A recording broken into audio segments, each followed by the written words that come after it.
Adil is currently speaking. काम के लिए इस अमृत काल में ये धर्म की राजनीति हर इलेक्शन के पहले इसको बंद करिए, ये जहर देश में मत घोलिए। आज हम यहाँ चर्चा बातें करें बेरोजगारी की, बातें करें गरीबी की, महंगाई की, इन चीजों से ध्यान भटकाने के लिए हम ये सब काम ना करें। मैंने दोनों पक्षों को सुना, आज मुझे इतनी हैरानी हो रही थी, काश बीच में आपने मुझे बोलने का समय दिया।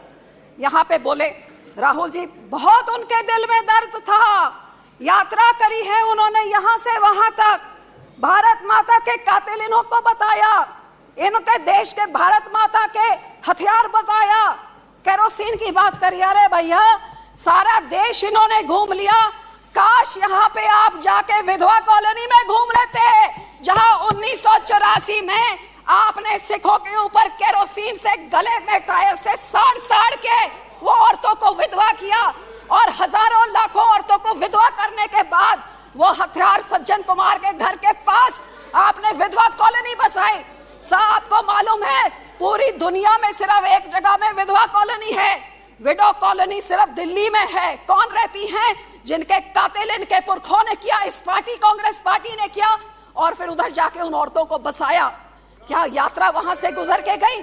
आज केरोसिन की बात करते हैं, लेकिन दुख तो मुझे इस बात का है कि आज इनको 84 बड़ा याद आ रहा था। यहाँ के बोलने वाले भी जब इनको कटाक्ष करना होता है तभी 84 याद आता है। अरे भैया, 9 सालों में 84 को इंसाफ देने का क्यों नहीं अंदर ठोसा इनको? आज तक क्या 84? आप कितनी बारी विधवा कॉलोनी गए हैं? हकीकत यह है, दुख इस बात का है कि जब मणिपुर की बात होती है तो वो राजस्थान की बात करते हैं, वो राजस्थान की बात सुन के तो फिर दोनों रल मिल के 84 की बात करते हैं। ये बहुत हो चुका सर, अब दोनों जने ये सारा ड्रामा, ये सारा नाटक बंद करें। हमारे सिख कौम के साथ हम पूछना चाहते हैं, हम किस पे कॉन्फिडेंस करें? इन्होंने जो किया आपके सामने हमारे कत्लेआम करें, हमारे धार्मिक संस्था पे अकाल तख्त साहब गोल्डन टेम्पल को टैंक से, आर्मी से बिल्कुल टेटेरी करके खत्म कर दिया, हमारे पंजाब के टुकड़े टुकड़े करके पंजाबी स्पीकिंग एरिया निकाल के दूसरी स्टेट बना दी, हमारी राजधानी हमसे खोली, हमारा पानी हमसे खो लिया। कौन सा अत्याचार इन्होंने नहीं किया है? लेकिन इन्होंने क्या किया है? ये कौन से कोई कम है? मैं यहाँ पे ये पूछना चाहती हूँ कि जो सिखों ने 1947 में देश का साथ दिया, देश की आजादी के लिए सबसे बड़ी कुर्बानियां हमने दी, हर एक अल्पसंख्यक ने दी, क्योंकि सब माइनॉरिटीज ने देश की आजादी में योगदान दिया। लेकिन मुझे मान है हमारे सिखों ने सबसे बड़ी, जो फांसी की आप लिस्ट में गिन लीजिए, काला पानी में देख लिए, सबसे ज्यादा हमारे पंजाब के जिन्होंने इस देश को आजाद किया। और आजादी के बाद ये देश 1966 में जब खाने को अन्न पूरा नहीं होता था, the country was looking at starvation, हमारे किसान है जो ग्रीन रेवोल्यूशन लाके उन्होंने इस देश का पेट भरने का काम किया।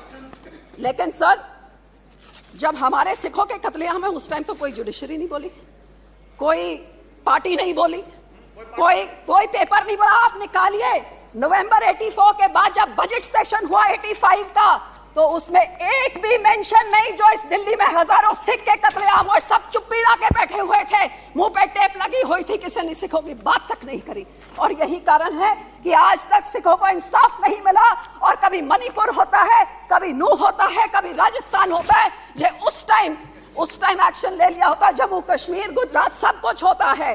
तो सर, जो सिखों के गुरु ने, 9वें गुरु ने, हमारे 9th गुरु ने अपनी कुर्बानी दी, कश्मीर के पंडितों की बात हुई, अफसोस कि उस टाइम की माइनॉरिटी, हिंदू माइनॉरिटी को बचाने के लिए, उस टाइम की मुस्लिम मेजॉरिटी से बचाने के लिए हमारे सिख गुरु ने अपनी कुर्बानी दी, और हिंद की चादर का खिताब उनको मिला, लेकिन उसकी तो बात तक नहीं करी।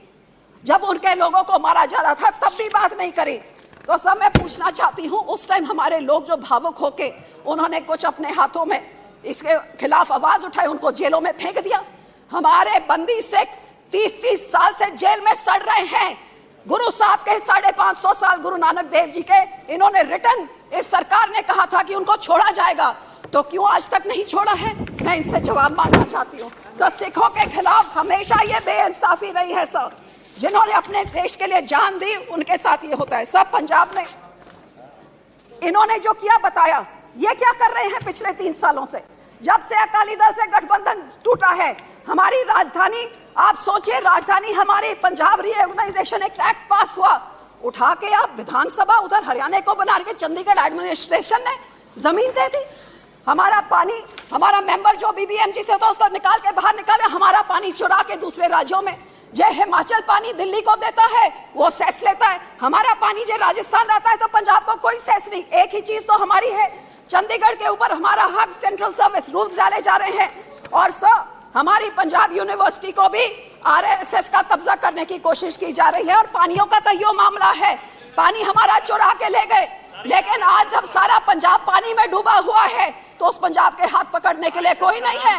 आपको हैरानी होगी सर कि जब हिंदुस्तान में कोई आपदा होती है, जब कोविड हुआ तो यहाँ लंगर सिखों ने लगाया, जब यहाँ पे लॉकडाउन हुआ लंगर सिखों ने लगाया, जब कोविड हुआ आप दोनों से किसी से ऑक्सीजन पूरा नहीं होता, लंगर हमने लगाए, और आज जब पंजाब को जरूरत है कहीं आपदा हो। So as you can see, the war of words continues to rage in Parliament, ladies and gentlemen. The No Trust showdown between the India Alliance and the NDA, as the war of words is only escalating in this storm of charges from the two sides. We'll continue to track all the developments coming in.